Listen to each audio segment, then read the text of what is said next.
ಯತೋ ಜನ್ಮಾದ್ಯಸ್ಯ ಶ್ರುತಿಸುನಯಮಾನೈಕವಿಷಯಾತ್ ಸ್ವತಂತ್ರಸ್ತಂತ್ರಜ್ಞೋ ಗುರುರಪಿ ಜಗತಾಂ ವಿಮೂಢಾ ಯತ್ತತ್ವಂ ಪ್ರಕಟಮಿಹ ವೇತ್ತುಂ ಸುಮನಸೋ ಮುಕುಂದಂ ಧ್ಯಾಯಾಮಾಪಹತಕುಹಕಂ ತಂ ಸ್ವಮಹಸಾ ಸರ್ವವಿಘ್ನಃ ಪ್ರಶಮನಂ ಸರ್ವಸಿದ್ಧಿಕರಂ ಪರಂ ಸರ್ವಜೀವಪ್ರಣೇತಾರಂ ವಂದೇ ಜಗದಂ ಹರಿಂ ಕರೋತು ಮಮ ಕಲ್ಯಾಣಂ ಹರಿರ್ಹಯಮುಖಾಭಿದಃ ಗುರುಶ್ಚ ಮಧ್ವನಾಮಾಮೇ ವರದೋಸ್ತು ನಿರಂತರಂ ವಾಣಿತೆ ಕರವಣ್ಯಂಬ ಚರಣೋರತಿ ಸರ್ವದಾ ಮದ್ವಾಕ್ಯಸರಣೀರ್ಭೂಯಾತ್ ಶ್ರೀಮದಾಚಾರ್ಯಭಾವಗ ಸಮಾಶ್ರಯೇತ್ ಗುರುಂ ಭಕ್ತ್ಯಾ ಮಹಾವಿಶ್ವಾಸಪೂರ್ವಕಂ ನಿಕ್ಷಿಪೇ ಸರ್ವಭಾರಾಂಶ್ಚ ಗುರೋ ಶ್ರೀಪಾದಪಂಕಜೇ. ನಾರದೀಯ ಪುರಾಣದಲ್ಲಿ ಹಿಂದಿನ ವಿಭಾಗದಲ್ಲಿ ಅನೇಕ ಪಾಪಗಳ ಒಂದು ವಿಸ್ತಾರವನ್ನು ಅವರಿಗಾಗುವಂತಹ ಗತಿಯ ಬಗ್ಗೆ ತಿಳಿಲಿಕ್ಕೆ ಪ್ರಯತ್ನವನ್ನು ಮಾಡಿದ್ದೀವಿ. ಇವತ್ತು ಇನ್ನು ಅದರ ಮುಂದುವರೆದ ಭಾಗ. ಇವತ್ತು ಅನೇಕ ಪಾಪಗಳನ್ನು ನಾವು ಮಾಡ್ತಾ ಇರ್ತೀವಿ. ಆಯಾ ಪಾಪಗಳಿಗೆ ಆಗುವಂಥ ಗತಿ ಏನು ಅನ್ನೋದನ್ನು ನಾರದೀಯ ಪುರಾಣ ಬಹಳ ಸ್ಪಷ್ಟವಾಗಿ ಹೇಳ್ತಾ ಇದೆ. ಪೂರ್ಣವಾಗಿ ವಿಡಿಯೋವನ್ನು ನೋಡಿದಾಗ ನಮಗೆ ಅದರ ಮಹತ್ವ ಗೊತ್ತಾಗ್ತದೆ. ಅರ್ಧದಲ್ಲೇ ಬಿಟ್ಟು ಹೋಗಿಬಿಟ್ರೆ ಪೂರ್ಣವಾಗಿ ತಿಳಿಲಿಕ್ಕೆ ಸಾಧ್ಯ ಇಲ್ಲ. ಎಲ್ಲ ವಿಡಿಯೋಗಳನ್ನು ಪೂರ್ಣವಾಗಿ ನೋಡಿದಾಗ ಅದರ ಮಹತ್ವ ತಿಳ್ಕೊಳ್ಳಿಕ್ಕೆ ಸಾಧ್ಯ. ಇವತ್ತು ಹೇಳ್ತಾರೆ ನೋಡಿ, ಬ್ರಾಹ್ಮಣನ್ಮೇ ನಿರೀಕ್ಷಂತೆ ಕೋಪದೃಷ್ಟ ನರಾಧಮಾಹ. ವಿಪ್ರರನ್ನ, ಬ್ರಾಹ್ಮಣನಾಗಿರುವಂಥವರನ್ನು ಕೋಪದೃಷ್ಟಿಯಿಂದ ಯಾರು ನೋಡ್ತಾರೋ, ಕೆಟ್ಟ ದೃಷ್ಟಿಯಿಂದ ಸಿಟ್ಟು ಮಾಡಿಕೊಂಡು ನೋಡ್ತಾರೋ ಅವರಿಗೆ ತಪ್ತಸೂಚಿ ಅಂತ ಅನ್ನೋಂತಹ ನರಕದಲ್ಲಿ 1000 ವರ್ಷ ಹಾಕ್ತಾರಪ್ಪ, ಎಚ್ಚರ ಅಂತಾರೆ. ಅದಕ್ಕೆ ಆ ಕೆಲಸವನ್ನು ನಾವು ಮಾಡಬಾರ್ದು. ಇನ್ನು ವಿಶ್ವಾಸಘಾತವನ್ನು ಮಾಡುವಂಥ ವ್ಯಕ್ತಿ, ನಂಬಿಕೆ ಇಟ್ಟಿರ್ತಾರೆ, ಆ ನಂಬಿಕೆಯನ್ನು ಕಳೆಯುವಂಥ ವ್ಯಕ್ತಿ, ಆಮೇಲೆ ನಿಷಿದ್ಧವಾದ ಅನ್ನವನ್ನು ತಿನ್ನೋಂಥ ವ್ಯಕ್ತಿ, ಅವನಿಗಾಗುವಂಥ ನರಕದ ವರ್ಣನೆಯನ್ನು ಹೇಳ್ತೀನಿ ಕೇಳು. ವಿಶ್ವಾಸಘಾತಿನಾಂ ಚೈವ ಮರ್ಯಾದಿ ಭೇದಿನಂ ತಥಾ. ಯಾವಾಗಲೂ ಮರ್ಯಾದೆಯನ್ನು ಉಲ್ಲಂಘಿಸಿ ವ್ಯವಹಾರ ಮಾಡುವಂಥ ವ್ಯಕ್ತಿಯಾಗಿರ್ಬೋದು, ನಂಬಿಕೆ ದ್ರೋಹ ಮಾಡುವಂಥ ವ್ಯಕ್ತಿಯಾಗಿರ್ಬೋದು, ಅವನನ್ನು ಶ್ವಾನ, ಅದನ್ನು ಹೇಳ್ತಾರೆ, ಸ್ವಮಾಂಸ ಭೋಜನೋ ನಿತ್ಯಂ ಭಕ್ಷಮಾಣ ಶ್ವಭಿಸ್ತುತೆ. ನಾಯಿಗಳು ಬಂದು ಹಿಂಸೆಯನ್ನು ಕೊಡ್ತಾವಂತೆ, ಪೀಡೆಯನ್ನು ಮಾಡ್ತಾವಂತೆ. ಅದನ್ನು ಹೇಳ್ತಾರೆ, ಎಚ್ಚರ. ಮಾಡಬೇಕಾದ್ರೆ ಗೊತ್ತಾಗೋದಿಲ್ಲ. ಕೆಟ್ಟ ಕೆಲಸಕ್ಕೆ ಆಗುವಂತಹ ಒಂದು ಪಾಪದ ಪರಿಹಾರ ಹೇಳ್ತಾ ಇದ್ದಾರೆ. ಒಂದೊಂದು ವರ್ಷದಂತೆ ಆ ನರಕದಲ್ಲಿ ಅನುಭವಿಸ್ತಾನಪ್ಪ. ಇನ್ನು ಕೆಲವರಿದ್ದಾರೆ, ಅವ್ರ ಸ್ವಭಾವ ಹೆಂಗೆ ಅಂದರೆ ಪ್ರತಿಗ್ರಹರತ ಏಚ ಯೇ ವೈ ನಕ್ಷತ್ರ ಪಾಠಕಾಹ. ಯಾವಾಗಲೂ ದಾನ ತೆಗೆದುಕೊಳ್ಳೋದ್ರಲ್ಲೇ ಆಸಕ್ತಿ. ಯಾರರ ಕೊಡಲಿ, ಎಲ್ಲರ ಕೊಡಲಿ, ಎಷ್ಟರ ಕೊಡಲಿ, ದಾನ ಬೇಡ ಅಂತ ಹೇಳೋದಿಲ್ಲ. ಏನು ಕೊಟ್ಟರು ತಗೊತಾರೆ, ಎಷ್ಟು ಕೊಟ್ಟರು ತಗೊತಾರೆ. ಪ್ರತಿಗ್ರಹ ಅಂಥವರು. ಆಮೇಲೆ ಯಾವಾಗಲೂ ನಿಷಿದ್ಧವಾದ ಪದಾರ್ಥವನ್ನು ತಿನ್ನೋಂಥವರು. ಅವರಿಗೆಲ್ಲ ಏನಾಗ್ತದಪ್ಪ ಅಂದರೆ ಕಲ್ಪ ಪರ್ಯಂತರವಾಗಿ ನರಕದಲ್ಲಿ ಅಮೇಧ್ಯವನ್ನು ಭಕ್ಷಣೆ ಮಾಡ್ತಾರಪ್ಪ. ಪಚ್ಚಂತೆ ಸತತಂ ಪಾಪಂ ವಿಷ್ಟ ಭೋಗ ರಥಾ ಸದಾ. ಅಮೇಧ್ಯವನ್ನು, ವಿಷ್ಟವನ್ನು, ಮೂತ್ರವನ್ನು ಪಾನನ ಮಾಡುವಂಥ ಅಪವಿತ್ರವಾಗಿರುವಂಥ ಕೆಲಸದಲ್ಲಿ ಅವರ ನರಕದಲ್ಲಿ ಹಾಕ್ತಾರಪ್ಪ. ಇನ್ನು ಕಾಲಸೂತ್ರ ಅನ್ನುವಂತಹ ನರಕದಲ್ಲಿ ಅವರನ್ನು ಕುದಿತಾ ಇರ್ತದಂತ ಎಣ್ಣೆ. ಅದನ್ನು ಹೇಳ್ತಾರೆ, ತಪ್ತ ತೈಲೇನ ಪೂರ್ಯಂತೆ ಕಾಲಸೂತ್ರ ಪ್ರಪೀಡಿತಾ. ಅದು ಅತ್ಯಮೋಘವಾಗಿರುವಂತಹ ಭಯಂಕರವಾಗಿರುವಂತಹ ನರಕ. ಕೇಳಲಿಕ್ಕೆ ಅಷ್ಟು ಹಿಂಸೆ ಆಗ್ತದೆ. ಕುದೀತಾ ಇರುವಂತಹ ಎಣ್ಣೆಯಲ್ಲಿ ಅವನನ್ನು ಹಾಕ್ತಾರಂತವ. ಅದಾದ ಮೇಲೆ ವೈತರಣಿ ನದಿಗೆ ಅವನನ್ನು ತೆಗೆದುಕೊಂಡು ಹೋಗ್ತಾರೆ. ಅದಕ್ಕೆ ಎಚ್ಚರ. ವೈತರಣಿ ನದಿ ಅಂದರೆ ಕೇವಲ ನದಿ ಅಂತ ಅನ್ಕೊಳ್ಳೋ ಹಾಗಿಲ್ಲ. ಕೀವು, ಮೂಳೆ, ಮಾಂಸ, ರಕ್ತದಿಂದ ಕೂಡಿರುವಂಥ ಭಯಂಕರವಾಗಿರುವಂಥ ನದಿ, ಅದು ವೈತರಣಿ ಅಂತ ಕರೀತಾ ಇದ್ದಾರೆ. ಅನ್ನೋದ್ವೇಷಗತ ಏತು ಯಾಂತಿ ವೈತರಣೀಂ ತಥಾ. ಅಂದರೆ ಇನ್ನೊಬ್ಬರಿಗೆ ಹಿಂಸೆ ಮಾಡೋದಪ್ಪ. ಮಾತಿನಿಂದ, ಮನಸ್ಸಿನಿಂದ, ಶರೀರದಿಂದ ಪೀಡೆಯನ್ನು ಯಾರು ಕೊಡ್ತಾರೋ ಅವರನ್ನು ವೈತರಣಿ ನದಿಯಲ್ಲಿ ಎತ್ತು ಒಗಿತಾರೆ. ಅದಕ್ಕೆ ಯಾರಿಗೂ ಹಿಂಸೆ ಆಗಬಾರದು. ಯಾರ ಮನಸ್ಸಿಗೂ ನೋವು ಮಾಡಬಾರದು ಅನ್ನೋದು ಶಾಸ್ತ್ರದ ಅಭಿಪ್ರಾಯ. ಇನ್ನು ಬ್ರಾಹ್ಮಣನಾದಂಥವನ ಕರ್ತವ್ಯ ಪಂಚಮಹಾಯಜ್ಞಗಳನ್ನು ಮಾಡಬೇಕು ಅಂತ ಇದೆ. ಅದನ್ನು ಯಾರು ಮಾಡೋದಿಲ್ಲ, ತ್ಯಕ್ತ ಪಂಚಮಹಾಯಜ್ಞ ಲಾಲಾಭಕ್ಷಂ ವ್ರಜಂತಿಹಿ, ಯಾರು ಪಂಚಮಹಾಯಜ್ಞಗಳನ್ನು ಬಿಟ್ಟಿದ್ದಾರೋ ಅವರನ್ನು ಲಾಲಾಭಕ್ಷ ಅನ್ನುವಂಥ ನರಕದಲ್ಲಿ ಹಾಕ್ತಾರೆ. ಇಷ್ಟೇ ಅಲ್ಲ, ಉಪಾಸನಾ ಪರಿತ್ಯಾಗಿ, ನಿತ್ಯದಲ್ಲಿ ಉಪಾಸನೆ ಮಾಡಬೇಕು ಅಂತ ಶಾಸ್ತ್ರ ಹೇಳ್ತದೆ. ಆ ಉಪಾಸನೆಯನ್ನು ಬಿಟ್ಟಂಥವರಿಗೆ ರೌರವಂ ನರಕಂ ವ್ರಜೇತ್. ಬ್ರಾಹ್ಮಣಾಗಿ ಶಾಸ್ತ್ರಾಧ್ಯಯನ ಮಾಡೋದಿಲ್ಲ, ತನ್ನ ಕರ್ತವ್ಯಗಳನ್ನು ಬಿಟ್ಟಿದ್ದಾನೆ ಅಂದರೆ ಅವನನ್ನು ನರಕದಲ್ಲಿ ಹಾಕ್ತಾರಪ್ಪ, ರೌರವ ಅನ್ನೋ ನರಕದಲ್ಲಿ. ಇನ್ನು ನೋಡಿ ಎಷ್ಟು ಸುಂದರವಾಗಿ ಹೇಳ್ತಾರೆ ಅಂದರೆ, ಉಪವಾಸ ಮಾಡೋ ದಿನ ಹಲ್ಲನ್ನು ಉಜ್ಜಬಾರದು ಅಂತ ಇದೆ ಶಾಸ್ತ್ರದ ನಿಯಮ. ಯಾರು ಉಪವಾಸ ದಿವಸ ಅಂದರೆ ಈಗ ಉದಾಹರಣೆಗೆ ಏಕಾದಶಿ ಅಂತ ಇದೆ, ಏಕಾದಶಿ ದಿವಸ ಹಲ್ಲುಜ್ಜಬಾರದು, ಇಷ್ಟು ಕರ್ಮಗಳನ್ನು ಬಿಡಬೇಕು ಅಂತ ಇದೆ. ಅದರೊಳಗೆ ಇದನ್ನು ಸೇರಿಸಿದ್ದಾರೆ ಶಾಸ್ತ್ರಕಾರರು, ಹಲ್ಲನ್ನು ಉಜ್ಜಬಾರದು. ಅಂಥವನೇನಾದರೂ ಉಜ್ಜಿದರೆ ಹಲ್ಲನ್ನು, ಅದಕ್ಕೆ ಕಾಲವ್ಯಾಘ್ರಭಕ್ಷ ಅನ್ನುವಂತಹ ನರಕದಲ್ಲಿ ಅವನನ್ನು ಬೆಳೆಸ್ತಾರಪ್ಪ. ಸಘೋರಂ ನರಕಂ ಯಾತಿ ವ್ಯಾಘ್ರಭಕ್ಷಂ ಚತುರ್ಯುಗಂ. ಯಾಕೆ? ಉಪವಾಸ ದಿನೇ ರಾಜನ್ ದಂತದಾವನ ಕೃನ್ನರಹ.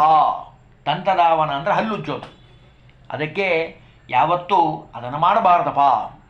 ಇನ್ನು ಮುಂದೆ ಹೇಳ್ತಾರೆ, ದೇವರ ದ್ರವ್ಯ, ಬ್ರಾಹ್ಮಣರ ದ್ರವ್ಯ, ಗುರುದ್ರವ್ಯ ಇವುಗಳನ್ನು ಅಪಹಾರ ಮಾಡುವಂಥವನು, ದೇವರಿಗೆ ಸಂಬಂಧಪಟ್ಟಿರುವಂಥದ್ದು, ದೇವಸ್ಥಾನ, ಗುಡಿ, ಮಠ ಯಾವುದೇ ಆಗಿರಬಹುದು, ಅದಕ್ಕೆ ಸಂಬಂಧಪಟ್ಟಿರೋ ಪದಾರ್ಥಗಳನ್ನು ಅಪಹಾರ ಮಾಡುವಂಥವನು ಬ್ರಹ್ಮಹತ್ಯಾ ಸಮಾನಕ್ಕೆ ಅವನು ಪಾತ್ರನಾಗ್ತಾನಪ್ಪ. ಬ್ರಹ್ಮಹತ್ಯಾ ವ್ರತಂ ಸಮಂ ದುಷ್ಕೃತಂ ತಂ ಭುಂಜದೆ ನೃಪ. ದೇವರ ದ್ರವ್ಯಗಳನ್ನು ಯಾವುದೇ ಸಂದರ್ಭದಲ್ಲೂ ತಗೋಬಾರ್ದು. ದೇವರು, ಗುರು, ಬ್ರಾಹ್ಮಣರು ಅವರ ಸಂಪತ್ತನ್ನು ತಗೋಬಾರ್ದು, ಬ್ರಹ್ಮಹತ್ಯೆ ದೋಷ ಬರ್ತಾ ಇದೆ. ಇನ್ನು ಮುಂದೆ ಹೇಳ್ತಾರೆ, ಯಾರೂ ಇರೋದಿಲ್ಲ ಪಾಪ, ಅನಾಥರು, ಯಾರು ಹೇಳೋರಿಲ್ಲ ಕೇಳೋರಿಲ್ಲ ಅಂತ ಹೇಳಿ ಅವರ ಹಣವನ್ನು ಯಾರು ಅಪಹಾರ ಮಾಡ್ತಾರೋ, ಅನಾಥ ಧನ ಹರ್ತಾರೋ, ಹ್ಯನಾಥಂ ಯೇ ದ್ವಿಷಂತಿ ಚ ಕಲ್ಪಕೋಟಿ ಸಹಸ್ರಾಣಿ ನರಕೇತಿ ವಸಂತಿ ಚ, ಅವರಂತೂ ಕಲ್ಪಕೋಟಿ ಪರ್ಯಂತರವಾಗಿ ನರಕದಲ್ಲಿ ಬೀಳ್ತಾರೆ. ಬೇರೆಯವರ ಪರದ್ರವ್ಯ, ಪರಸ್ತ್ರೀ ಯಾವುದೇ ಆಗಿರಬಹುದು ತಗೊಳ್ಬಾರದು. ತಗೊಂಡ್ರೆ ಏನಾಗ್ತದೆ ಅನ್ನೋದಕ್ಕೆ ನಾರದೀಯ ಪುರಾಣ ನಮಗೆ ಹೇಳ್ತಾ ಇದೆ. ಇನ್ನು ಮುಂದೆ ಹೇಳ್ತಾರೆ, ಜಲೇ ದೇವಾಲಯೇ ವಾಪಿ, ಜಲದಲ್ಲಾಗಲಿ, ದೇವಾಲಯದಲ್ಲಾಗಲಿ, ದೇವಾಲಯದ ಸಮೀಪದಲ್ಲಾಗಲಿ ಮಲಮೂತ್ರ ವಿಸರ್ಜನೆ ಮಾಡೋವಂಥವನು ಭ್ರೂಣ ಹತ್ಯಾ ಪಾಪಕ್ಕೆ ಗುರಿಯಾಗ್ತಾನಪ್ಪ. ನೀರನ್ನು ಶುದ್ಧವಾಗಿಡಬೇಕು, ನದಿಗಳನ್ನು, ಸಮುದ್ರಗಳನ್ನು ಶುದ್ಧವಾಗಿಡಬೇಕು, ಅದನ್ನು ಹಾಳು ಮಾಡಬಾರ್ದು, ಪ್ರಕೃತಿಗೆ ವಿರುದ್ಧವಾಗಿ ಕೆಲಸ ಮಾಡಬಾರ್ದು. ಶಾಸ್ತ್ರ ಹೇಳ್ತಾ ಇದೆ, ಜಲೇ ದೇವಾಲಯೇ ವಾಪಿ ಯಸ್ತ್ಯಜೇ ದೇಹಜಂ ಮಲಂ, ದೇಹದಲ್ಲಿರುವಂಥ ಮಲವನ್ನು ಯಾರು ವಿಸರ್ಜನೆ ಮಾಡ್ತಾರೋ ಭ್ರೂಣ ಹತ್ಯಾ ಸಮಂ ಪಾಪಂ ಸಂಪ್ರಾಪ್ನೋತಿ ಅತಿದಾರುಣಂ. ಎಚ್ಚರ, ಯಾರು ಈ ಕೆಟ್ಟ ಕೆಲಸ ಮಾಡ್ತಾರೋ ಅವರಿಗೆ ಅನೇಕ ವಿಧವಾದ ನರಕಾದಿ ಅನರ್ಥಗಳಾಗ್ತಾ ಇದ್ದಾವಪ್ಪ. ಅದರಲ್ಲೂ ಮುಂದೆ ಹೇಳ್ತಾರೆ, ಅನೇಕ ವಿಷಯಗಳನ್ನು ತಿಳಿಸ್ತಾರೆ ಇಲ್ಲಿ. ಬ್ರಾಹ್ಮಣರ ಸ್ವತ್ತನ್ನು ಅಪಹಾರ ಮಾಡುವಂಥದ್ದು, ಸುಳ್ಳು ಸಾಕ್ಷಿ ಹೇಳುವಂಥದ್ದು, ಕೂಟ ಸಾಕ್ಷ್ಯಂ ವದೇದ್ಯಸ್ತು ತಸ್ಯ ಪಾಪಂ ಫಲಂ ಶೃಣು. ಸುಳ್ಳು ಹೇಳ್ತಾರೆ ನೋಡಿ, ಕಲಿಯುಗದಲ್ಲಂತೂ ಸಿಕ್ಕಾಪಟ್ಟೆ ಜನ ನಿಮಗೆ ಸಿಗ್ತಾರೆ. ಮೇಲ್ನೋಟಕ್ಕೆ ಹೇಳೋದೇ ಬೇರೆ, ಅವರ ಹೃದಯದಲ್ಲಿರುವಂಥ ಹಾಲಾಹಲ ವಿಷನೇ ಬೇರೆ. ಭಾಳ ಸಿಹಿಯಾಗಿ ಮಾತಾಡ್ತಾರೆ, ಸುಳ್ಳು ಹೇಳ್ತಾರೆ, ಗೊತ್ತಾಗೋದಿಲ್ಲ. ಅವ್ರಿಗೇನಾಗ್ತದಪ್ಪ ಅಂತ ಹೇಳ್ತೀನಿ ಕೇಳು. 14 ಇಂದ್ರರಿರೋವಷ್ಟು ಕಾಲ ನರಕದಲ್ಲಿ ಬೀಳ್ತಾರಪ್ಪ. ಅಷ್ಟೇ ಅಲ್ಲ, ಅವರ ಮಕ್ಕಳು ಮೊಮ್ಮಕ್ಕಳು ಮಾತ್ರ ಅಲ್ಲ, ಅವರ ಪರ್ಯಂತರವಾಗಿ ರೌರವ ನರಕದಲ್ಲಿ ಅನುಭವಿಸ್ತಾರೆ. ಇಹ ಪುತ್ರಾಶ್ಚ ಪೌತ್ರಾಶ್ಚ ವಿನಿಶ್ಯಂತೆ ಪರತ್ರಚ ರೌರವಂ ನರಕಂ ಭುಂಕ್ತೆ. ರೌರವ ಅನ್ನೋ ನರಕದಲ್ಲಿ ಅವರು ಬಿದ್ದು ಒದ್ದಾಡ್ತಾರಪ್ಪ. ಇನ್ನು ಯಾವಾಗಲೂ ಕಾಮುಕತನ, ಜೊತೆಗೆ ಸುಳ್ಳು ವಾರ್ತೆಯನ್ನು ಹರಡುವಂಥವ್ರು ಇವರಂತೂ ಕಲಿಯುಗದಲ್ಲಿ ನೋಡ್ರಿ, ವೇದವ್ಯಾಸ ದೇವರು ಸರ್ವಜ್ಞ ಶಿಖಾಮಣಿಗಳು ಎಷ್ಟು ಸುಂದರವಾಗಿ ಹೇಳ್ತಾ ಇದ್ದಾರೆ. ಅಪಪ್ರಚಾರ ಮಾಡುವಂಥವರು. ಶತ್ರುವಿನ ಕೊನೆಯ ಅಸ್ತ್ರ ಏನು ಅಂದರೆ, ಕೈಲಾಗದೇ ಇರುವಂಥ ಶತ್ರು ಏನು ಮಾಡ್ತಾನೆ ಅಂದರೆ ಅವನೇನು ಮಾಡ್ತಾನೆ, ಅಪಪ್ರಚಾರ ಮಾಡ್ತಾನೆ. ಅವ್ರು ಸರಿ ಇಲ್ಲ, ಇವ್ರು ಸರಿ ಇಲ್ಲ, ಅವ್ರು ಹಂಗೆ ಹಿಂಗೆ ಅಂತ ಅಪಪ್ರಚಾರ ಮಾಡ್ತಾನೆ. ಅಂತಹ ಯಾರು ಅಪಪ್ರಚಾರ ಮಾಡೋಂಥವನು ಅಂತಿದ್ದಾನೋ ಅವನೇನಾಗ್ತಾನಪ್ಪ ಅಂದರೆ, ನೋಡಿರಿ ನನ್ನ ಮಾತಲ್ಲ ಓದ್ಬಿಡ್ತೀನಿ. ತೇಷಾಂ ಮುಖೇ ಜಲೋಕಾಸ್ತೋ ಪೂರ್ಯಂತೆ ಪನ್ನಗೋಪಮಾಹ ಯೇ ಜಾತಿಕಾಮಿನೋ ಮರ್ತ್ಯ ಯೇ ಚ ಮಿಥ್ಯಾ ಪ್ರವಾದಿನಃ. ಸುಳ್ಳು ಸುದ್ದಿಯನ್ನು ಹಬ್ಬಿಸ್ತಾ ಇರುವಂಥದ್ದು, ಅಪಪ್ರಚಾರ ಮಾಡುವಂಥದ್ದು ಯಾರ್ಯಾರು ಮಾಡ್ತಾರೋ ಅವರು ಜಿಗಣೆಗಳಾಗಿ, ತಿಗಣೆ ಅಂತಂತಾರೆ ನೋಡಿ, ಆ ತಿಗಣೆಯಾಗಿ ಹುಡ್ತಾರೆ 60,000 ವರ್ಷ. ಏವಂ 60 ಸಹಸ್ರಾಬ್ದಂ ತತಕ್ಷಾರಾಂಬುಸೇಚನಂ. ತಿಗಣೆಯಾಗಿ ಹುಡ್ತಾರವರು. ಉಪ್ಪು ನೀರಿನಲ್ಲಿ ಅವರನ್ನು ಎರಸ್ತಾರಂತೆ ಅವ್ರ ಮೇಲೆ, ಆ ಕೆಟ್ಟ ಕೆಲಸ ಮಾಡೋರಿಗೆ. ಆಮೇಲೆ ವ್ಯರ್ಥವಾಗಿ ಯಾವ ಆಹಾರವನ್ನು ತೆಗೆದುಕೊಳ್ಳಬೇಡ್ರಿ ಅಂತ ಹೇಳಿದ್ದಾರೋ ಶಾಸ್ತ್ರಕಾರರು, ಅದನ್ನು ಯಾರು ಸ್ವೀಕಾರ ಮಾಡ್ತಾರೋ ನಿಷಿದ್ಧವಾದ ಪದಾರ್ಥವನ್ನು, ಅವರೂ ಸಹಿತ ನರಕದಲ್ಲಿ ಬೀಳ್ತಾರಪ್ಪ. ಇನ್ನು ಶಾಸ್ತ್ರ ಹೇಳ್ತದೆ, ಎಷ್ಟು ಸುಂದರವಾಗಿ ಹೇಳ್ತದೆ ನೋಡಿ. ಋತುಕಾಲ ಅಂತ ಇದೆ. ಆ ಋತುಕಾಲದಲ್ಲಿ ಮಾತ್ರ ಸ್ತ್ರೀ ಸಂಘ, ಸ್ವಸ್ತ್ರೀ ಸಂಘ, ಹೆಂಡತಿಯ ಸಂಘವನ್ನು ಮಾಡಬೇಕು. ಅದನ್ನು ಬಿಟ್ಟು ಬೇರೆ ಸಂದರ್ಭದಲ್ಲಿ ಅವನೇನಾದರೂ ಸಹವಾಸವನ್ನು ಮಾಡ್ದ ಅಂದರೆ ಅದಕ್ಕೂ ರವರವ ನರಕ ಇದೆ. ಅಷ್ಟು ಶಾಸ್ತ್ರ ಹೇಳ್ತದೆ. ಬ್ರಹ್ಮಹತ್ಯ ದೋಷ ಬರ್ತದೆ ಅಂತದೆ. ಇನ್ನು ತನ್ನ ಧರ್ಮ ಇದೆ, ಇದಂತೂ ಅತ್ಯಂತ ಅವಶ್ಯಕ, ಬಹಳ ಗಂಭೀರವಾದ ವಿಷಯ ಇದು. ತನ್ನ ಸ್ವಧರ್ಮವನ್ನು ಬಿಟ್ಟು ಬೇರೆ ಧರ್ಮವನ್ನು ಅನುಸರಣೆ ಮಾಡೋದು, ಬೇರೆ ಧರ್ಮಕ್ಕೆ ಹೋಗೋದು, ಬೇರೆ ಧರ್ಮವನ್ನು ಹೇಳೋದು ಕೇಳೋದು ಯಾರು ಮಾಡ್ತಾರೋ ಇಬ್ಬರೂ ನರಕದಲ್ಲಿ ಬೀಳ್ತಾರಪ್ಪ. ತತ್ಪ್ರಾಪ್ತಂ ಸಮಾಪ್ನೋತಿ ನರಕಂ ತಾವು ದಾವಸಿ ಅನ್ಯಾಚಾರರತಂ ದೃಷ್ಟ್ವಾ ಯಶಕ್ನೋ ನ ನಿವಾರಯೇತ್. ಇವನ ಧರ್ಮ ಏನಿದನೋ, ಈ ಬ್ರಾಹ್ಮಣ ಇದ್ದಾನೆ, ಅವನ ಧರ್ಮ ಏನೋ ಅವನು ಅದು ಮಾಡಬೇಕು. ಕ್ಷತ್ರಿಯ ಧರ್ಮವನ್ನು ಪಾಲನೆ ಮಾಡೋ ಹಾಗಿಲ್ಲ, ಅಥವಾ ಕ್ಷತ್ರಿಯ ಬ್ರಾಹ್ಮಣ ಧರ್ಮವನ್ನು ಪಾಲನೆ ಮಾಡೋ ಹಾಗಿಲ್ಲ. ಮಾಡಿದರೆ ಅವರು ನರಕದಲ್ಲಿ ಬೀಳ್ತಾರಪ್ಪ. ಇನ್ನು ಪಾಪಿಷ್ಟರ ಪಾಪಗಳನ್ನು ಎಣಿಸಿ ಇತರರಿಗೆ ಹೇಳೋಂಥವನು, ಆಮೇಲೆ ಅದೇನಾದರೂ ಸುಳ್ಳಾಗಿ ಬಿಟ್ಟರೆ ಅವರು ನರಕದಲ್ಲಿ ಬೀಳ್ತಾರಪ್ಪ. ಇನ್ನು ಮುಂದೆ ಹೇಳ್ತಾರೆ, ವ್ರತಗಳನ್ನು ಮಾಡೋಂಥ ಸಂದರ್ಭದಲ್ಲಿ ಅದನ್ನು ಮಧ್ಯಕ್ಕೆ ಬಿಟ್ಟುಬಿಡ್ತಾರೆ ಕೆಲವರು. ಪಾಪ ವ್ರತ ಮಾಡ್ತಾರೆ, ಆಮೇಲೆ ಮುಂದೆ ಅದನ್ನು ಪೂರ್ಣವಾಗಿ ಮಾಡೋದೇ ಇಲ್ಲ. ಅವರೇನಾಗ್ತಾರಪ್ಪ ಅಂದರೆ ಅಸೀಪತ್ರ ಅನ್ನುವಂಥ ನರಕದಲ್ಲಿ ಬೀಳ್ತಾರೆ. ಯಾಕೆ ಅಂದರೆ ಯಸ್ತು ವ್ರತಾನಿ ಸಂಗೃಹ್ಯ ಅಸಮಾಪ್ಯ ಪರಿತ್ಯಜೇತ್. ಪೂರ್ಣ ವ್ರತ ಮಾಡಬೇಕಲ್ಲ, ವ್ರತ ಮಾಡಲಿಲ್ಲ ಅಂದರೆ ಅವ್ರು ಏನಾಗ್ತಾರಪ್ಪ ಅಂದರೆ ಹೀನ ಅಂಗೋ ಜಾಯತೆ ಭುವಿ.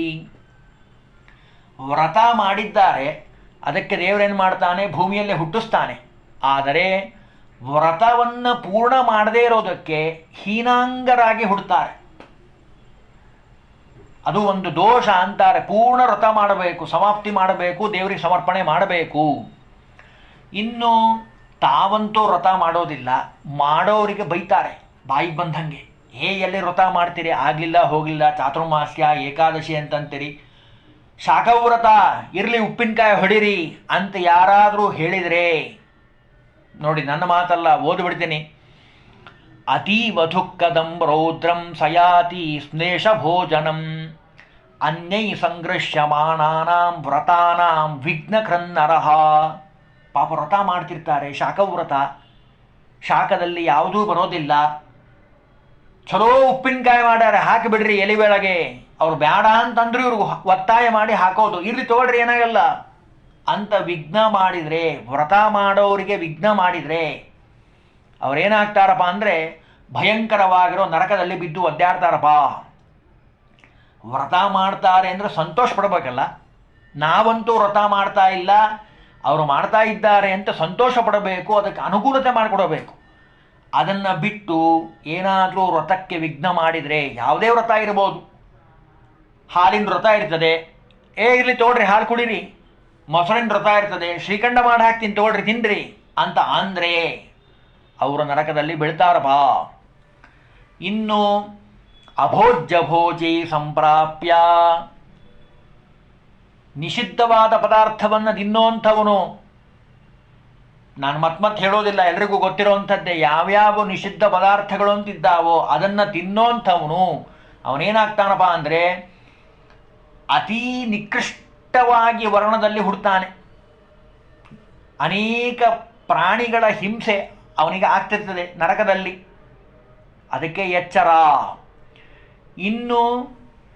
ಇನ್ನೊಂದು ಮಾತು ಹೇಳ್ತಾರೆ, ಬ್ರಾಹ್ಮಣರಿಗೆ ಅವಮಾನ ಮಾಡುವಂಥದ್ದು, ಬೈಯೋದು, ಅವರ ದೋಷಗಳನ್ನು ಎತ್ತಿ ಆಡೋದು, ಎಲ್ಲರ ಮುಂದೆ ಹೇಳೋದು, ಇದನ್ನು ಯಾರು ಮಾಡ್ತಾರೋ ಅವರು ಅನೇಕ ಜನ್ಮಗಳವರೆಗೆ ಕತ್ತೆಯಾಗಿ ಹುಡ್ತಾನಪ್ಪ.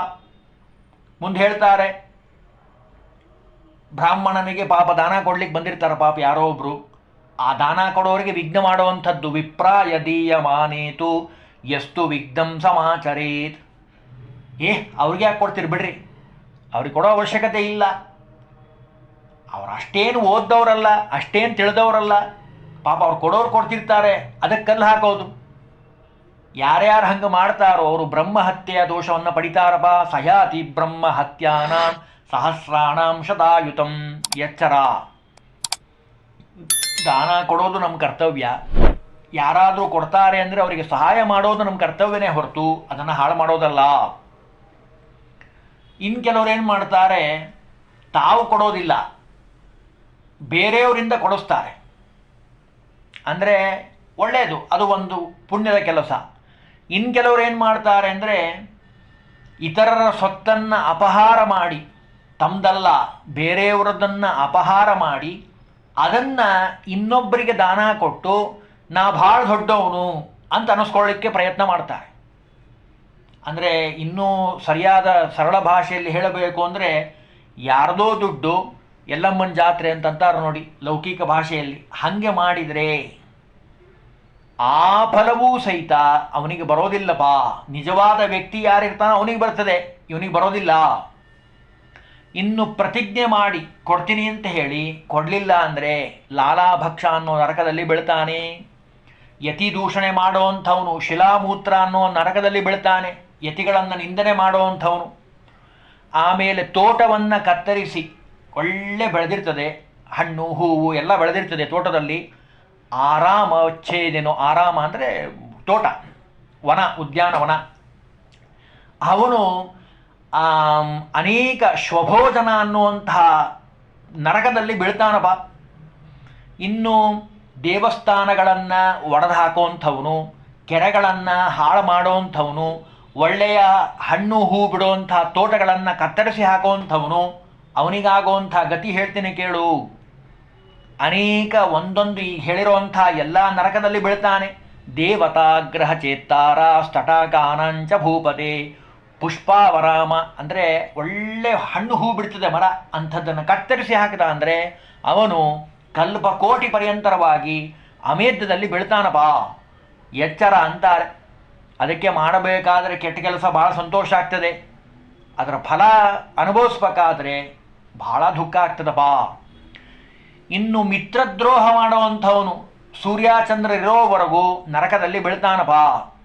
ಪಿತೃ ದೇವಯಜ್ಞಗಳನ್ನು ಬಿಟ್ಟಂಥವನು ಏತೇಷಾಂ, ಒಂದೇ ಮಾತಿನಲ್ಲಿ ಹೇಳ್ತಾರೆ, ಉಚ್ಛಿನ್ನ ಪಿತೃದೇವತಾಜ್ಯ ವೇದ ಮಾರ್ಗ ಬಹಿಸ್ಥಿತಾ. ಬ್ರಾಹ್ಮಣನಾದಂಥವನು ಪಿತೃಗಳ ಕಾರ್ಯವನ್ನು ಮಾಡಬೇಕು, ಶ್ರಾದ್ದವನ್ನು ಮಾಡಬೇಕು, ಪಕ್ಷ ಶ್ರಾದ್ದವನ್ನು ಮಾಡಬೇಕು. ಬಿಟ್ಟ ಅಂದರೆ ವೇದೋಕ್ತ ಧರ್ಮಗಳನ್ನು ಬಿಟ್ಟ ಅಂದರೆ, ಪಾಖಂಡಿಯಾದ ಅಂದರೆ, ವೇದವನ್ನು ಬಿಟ್ಟು ತನಗೆ ಹೆಂಗೆ ಬೇಡಕೋ ಹಾಗೆ ವ್ಯವಹಾರವನ್ನು ಮಾಡ್ದ ಅಂದರೆ ಅವನಿಗೂ ನರಕ ಇದೆ, ಅವನನ್ನು ಬಿಡೋದಿಲ್ಲ. ಅನೇಕ ನರಕಗಳಲ್ಲಿ ಅವನಿಗೆ ಅನುಭವಿಸ್ತಾನವನು. ಏವಂ ಬಹುವಿಧ ಭೂಪ ಯಾತನಾ ಪಾಪಕಾರಿಣ. ಅದಕ್ಕೆ ಎಚ್ಚರ ಮಾಡುವಂತಹ ಸಂದರ್ಭದಲ್ಲಿ ಎಚ್ಚರವಾಗಿ ಕರ್ಮವನ್ನು ಮಾಡಬೇಕು. ಅನೇಕ ಪ್ರಾಯಶ್ಚಿತ್ತಗಳನ್ನು ಮಾಡಬೇಕು. ಆ ಪ್ರಾಯಶ್ಚಿತ್ತ ಇದೆ. ಆ ಪ್ರಾಯಶ್ಚಿತ್ತದ ಬಗ್ಗೆ ಮುಂದಿನ ವಿಭಾಗದಲ್ಲಿ ತಿಳಿಯಲಿಕ್ಕೆ ಪ್ರಯತ್ನವನ್ನು ಮಾಡೋಣ. ಹರಿ ಓಂ ಶ್ರೀಕೃಷ್ಣಾರ್ಪಣಮಸ್ತು.